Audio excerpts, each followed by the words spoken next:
Jeddah അടക്കമുള്ള Mecca ഗവർണറേറ്റിൽ കഴിഞ്ഞ 3 ദിവസമായി തുടർച്ചയായിട്ട് ശക്തമായിട്ടുള്ള പൊടിക്കാറ്റ് വീശി.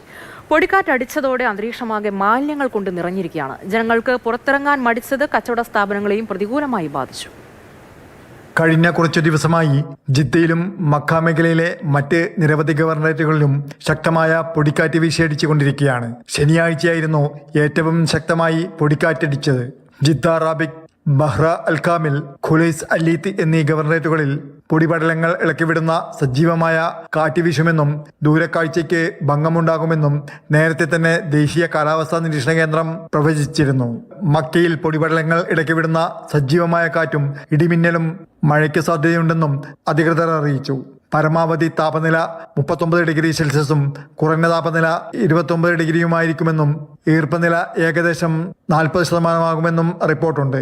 പൊടിക്കാറ്റടിച്ചത് ജനജീവിതത്തെയും കച്ചവട സ്ഥാപനങ്ങളെയും സാരമായി ബാധിച്ചു. രാവിലെ മുതൽ വൈകിട്ട് വരെ നല്ല പൊടിക്കാറ്റായിരുന്നു. അതുകൊണ്ട് കസ്റ്റമറൊക്കെ വളരെ കമ്മിയാണ്. ഇന്നലെയൊന്നും കൂടുതൽ ആളുകളൊന്നും പുറത്തിറങ്ങിയിട്ടില്ല. ഇന്നും നല്ല ചൂടാണ്. രാവിലെ മുതൽ ക്ലീനാക്കൽ പരിപാടികളാണ്. എല്ലാം കടയിലൊക്കെ നല്ല പൊടികാരി ക്ലീനാക്കി ചെയ്തുകൊണ്ടിരിക്കുകയാണ്. ഇന്നും നല്ല ചൂടിലാണ് ഇപ്പോൾ ജിദ്ദ ഉള്ളത്.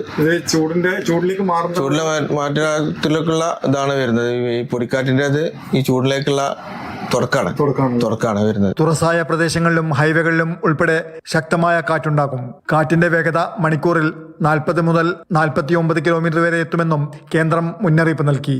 Jafar Ali, Palakkode, Mathrubhumi news, Jeddah.